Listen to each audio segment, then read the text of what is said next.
The meaning of the intellectual life.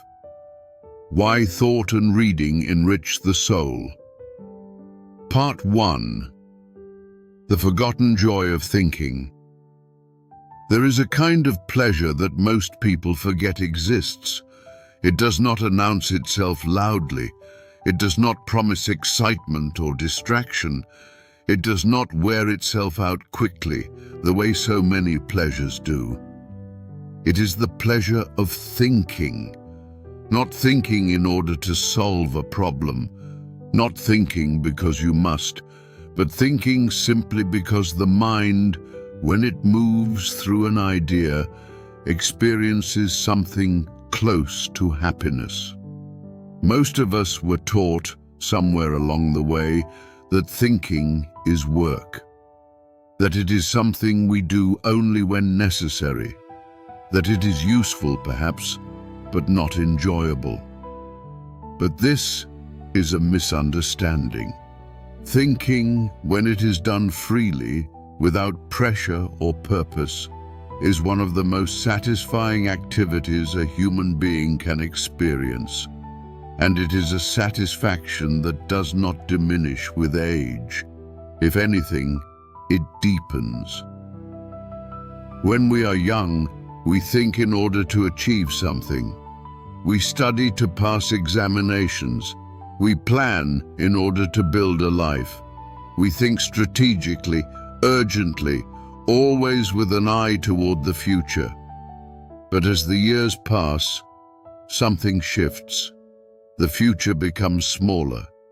The urgency fades, and what remains is the present moment and the question of how to inhabit it well. This is when thinking reveals its true nature. Because thinking, when it is done for its own sake, is not about arriving anywhere. It is about dwelling. It is about living inside your own mind with a sense of ease, even pleasure. Consider how a child plays. The child does not play in order to finish playing. The child plays because playing is itself the point. Thinking in its purest form is like this. It is play for the mind. It is the movement of ideas, the turning over of questions, the quiet pleasure of noticing something you had not noticed before. And this kind of thinking does not require cleverness. It does not require education in the formal sense.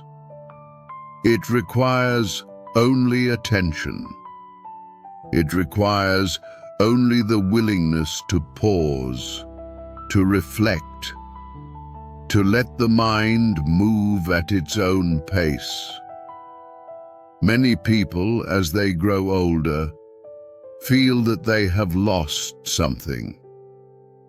They look back at their younger years and think, I was sharper then, I was quicker, I remembered more.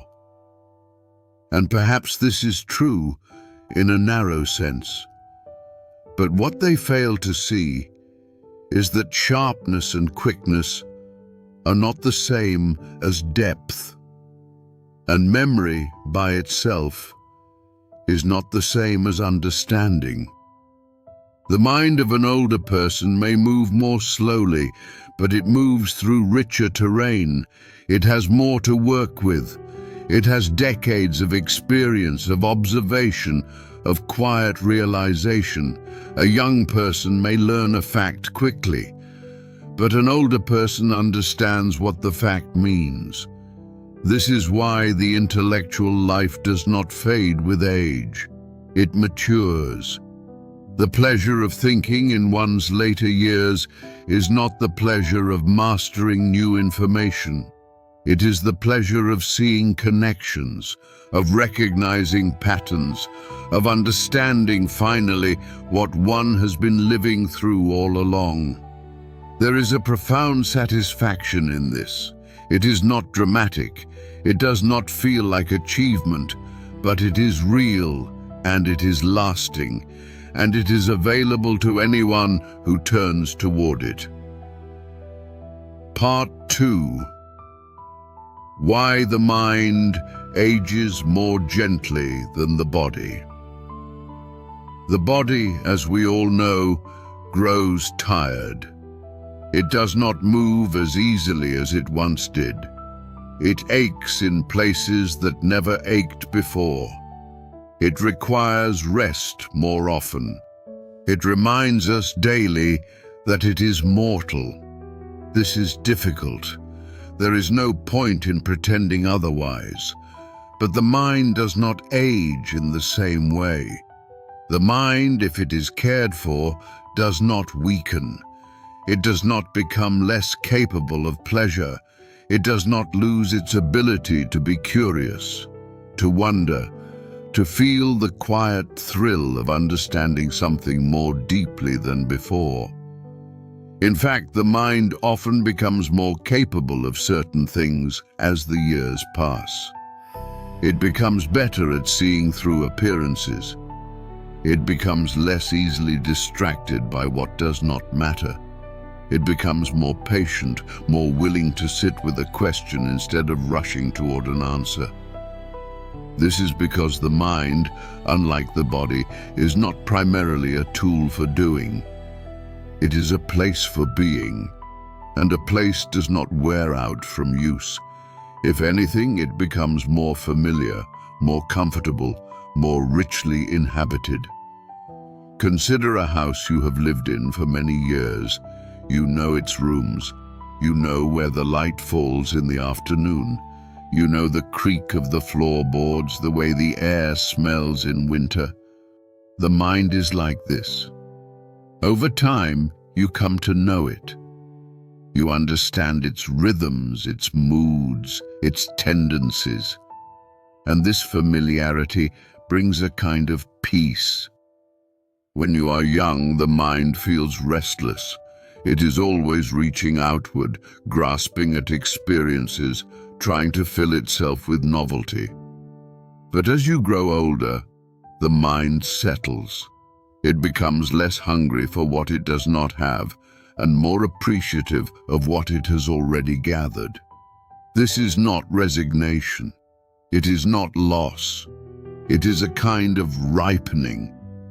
The mind of an older person has learned to be at home with itself, and this is no small thing, because most people spend their entire lives feeling as though they are not quite where they should be. They are always looking ahead or looking back or wishing they were elsewhere.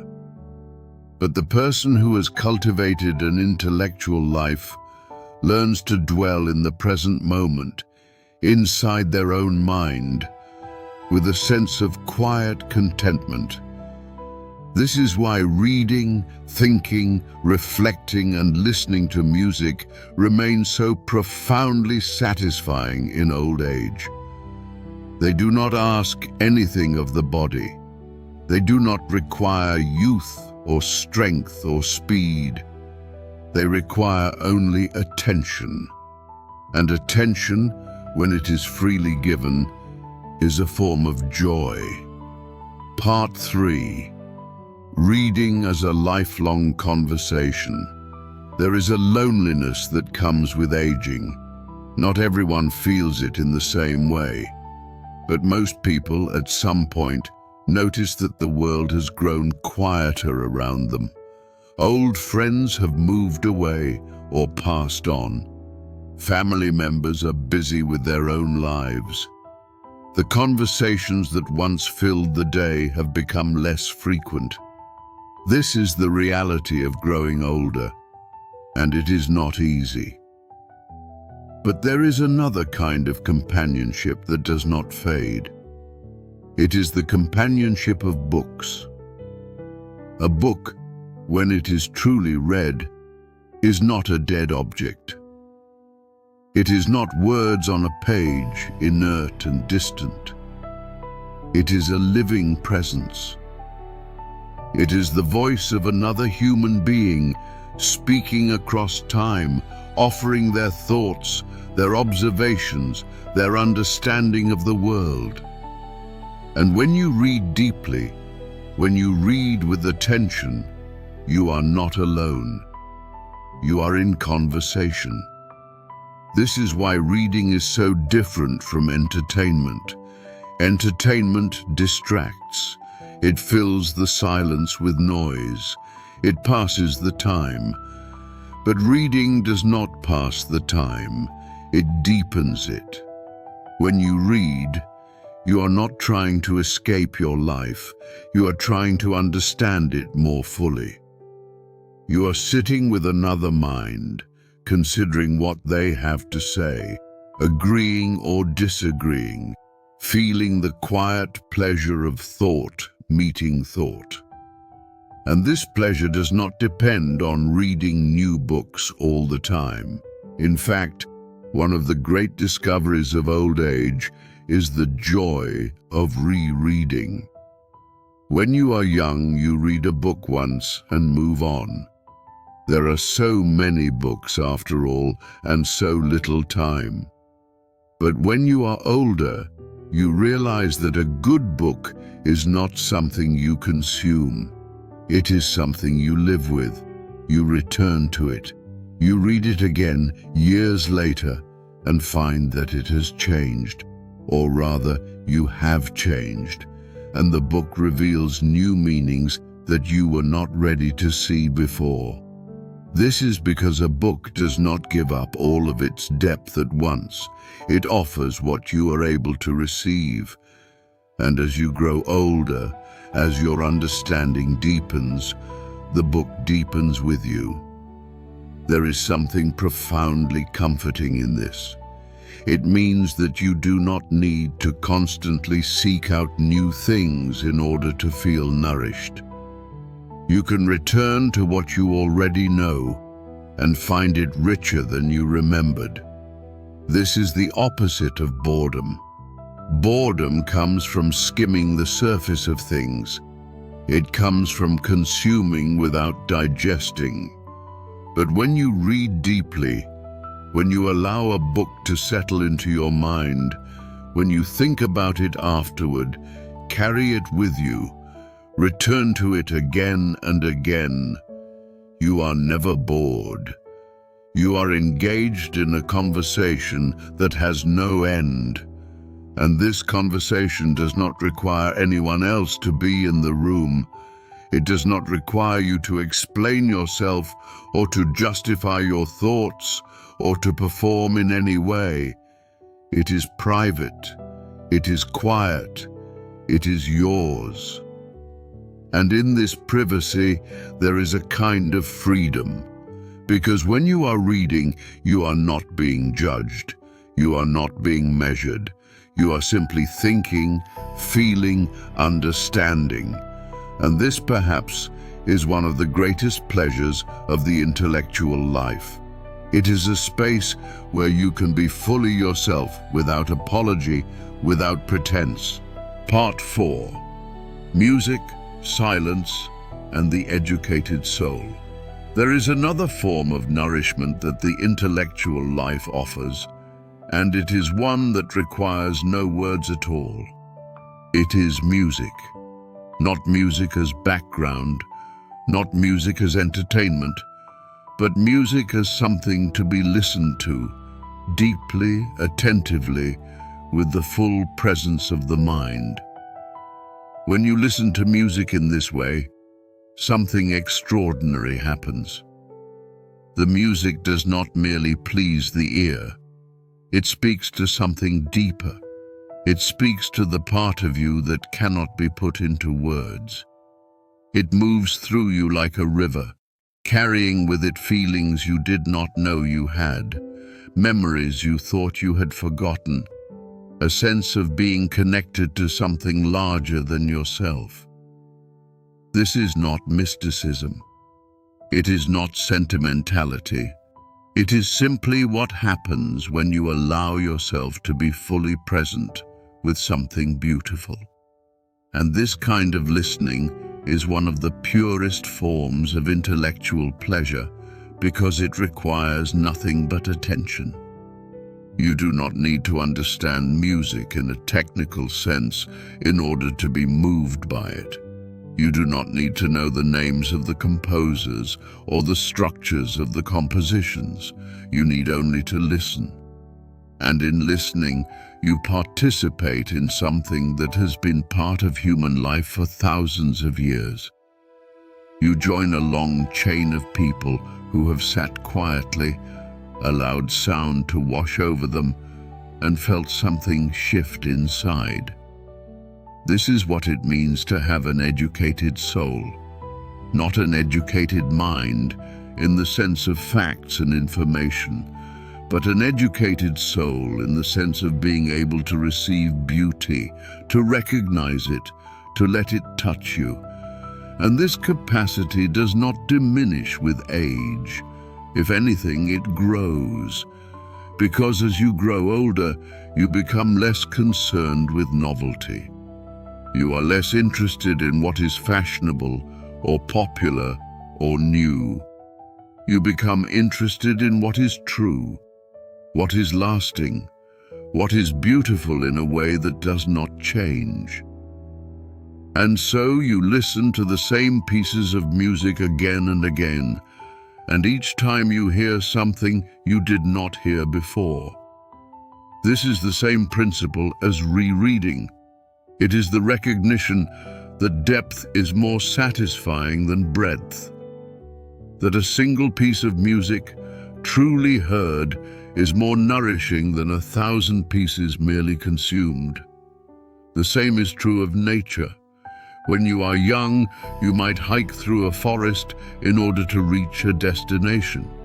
You might climb a mountain in order to say that you climbed it.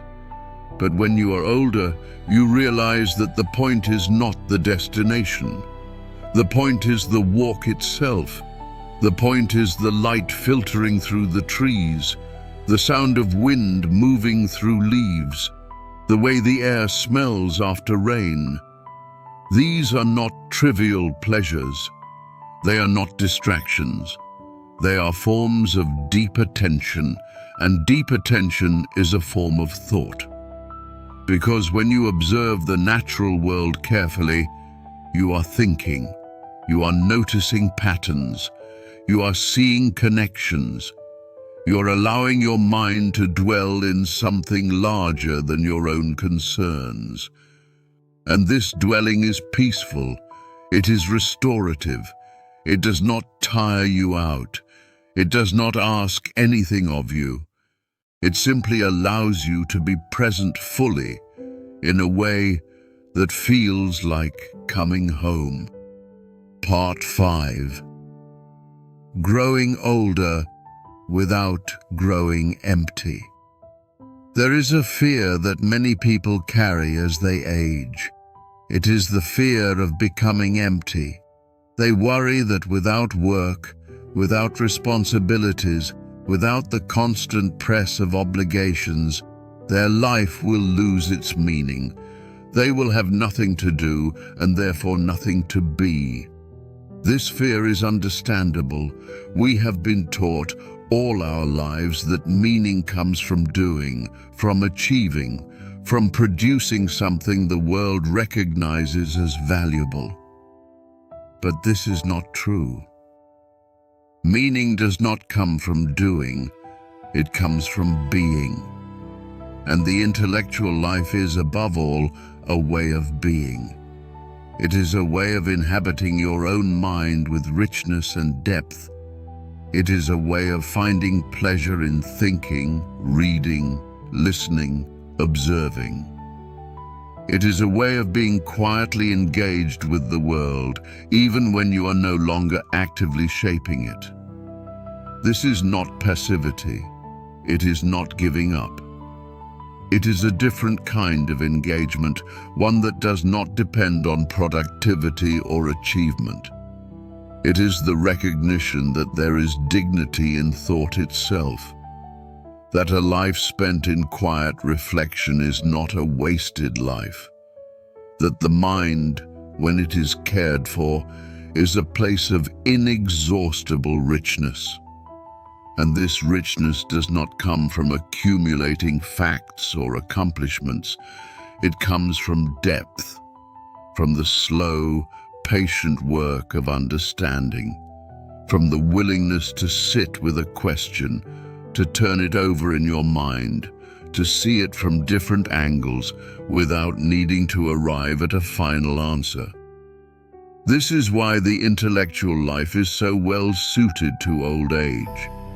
Because when you are young, you are under pressure to arrive at answers, to make decisions, to prove yourself. But when you are older, the pressure lifts. You no longer need to prove anything. You no longer need to arrive anywhere.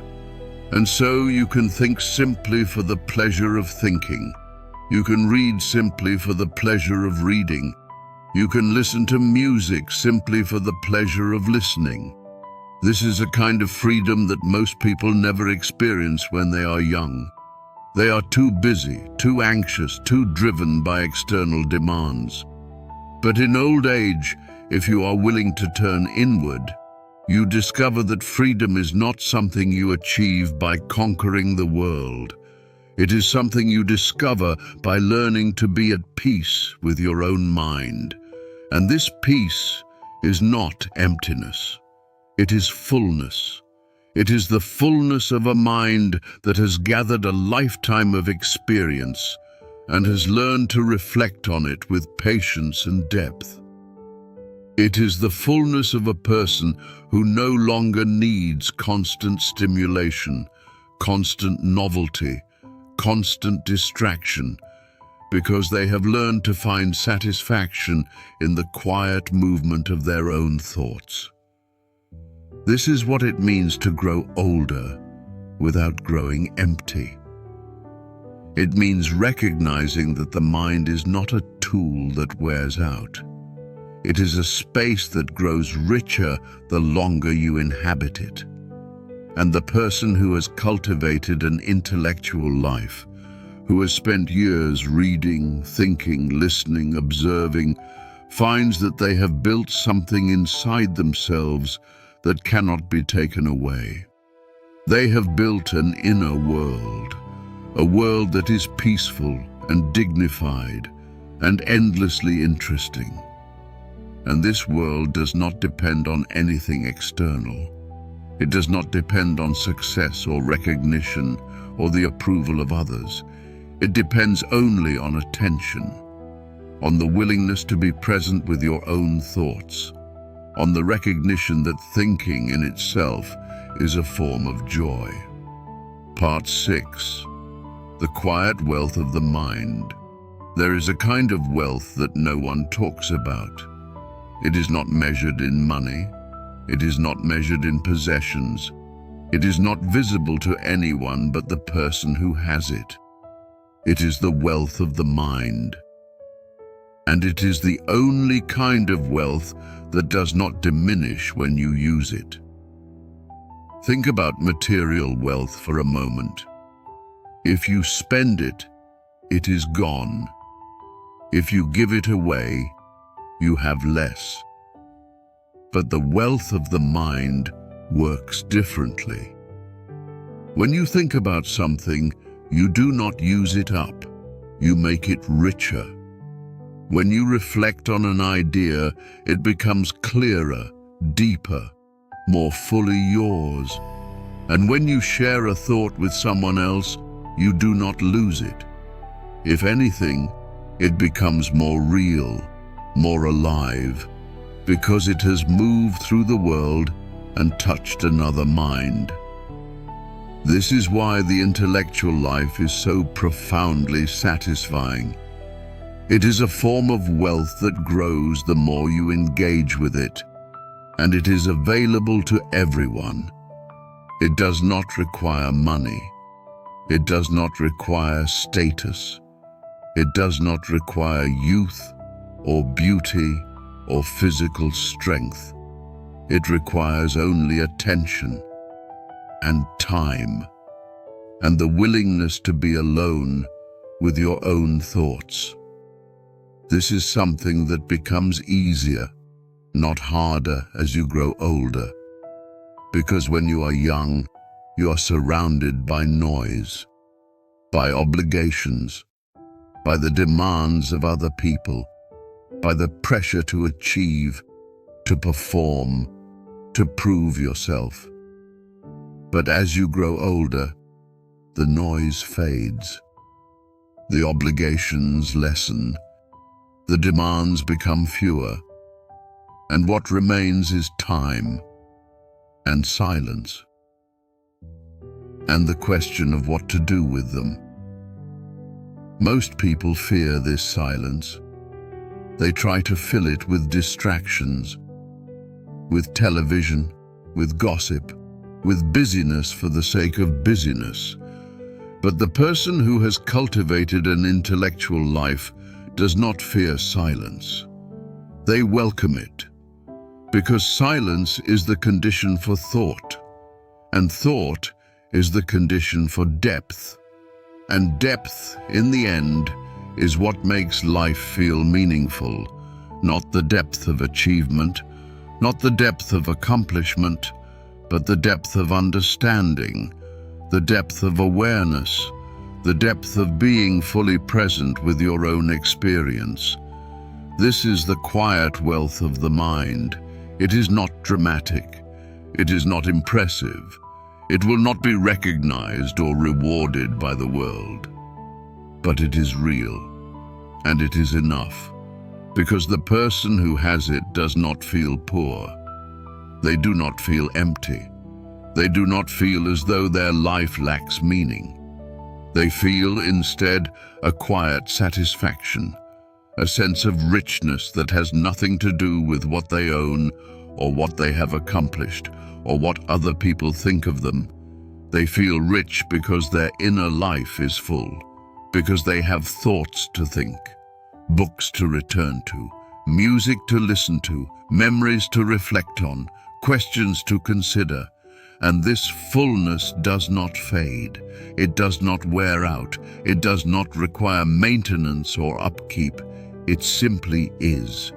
And in a world that is constantly demanding more, there is something profoundly peaceful about discovering that what you already have inside your own mind is enough. Epilogue. A life quietly enriched. The evening arrives gently. The light grows softer. The air cools. The day, with all its small tasks and movements, begins to settle.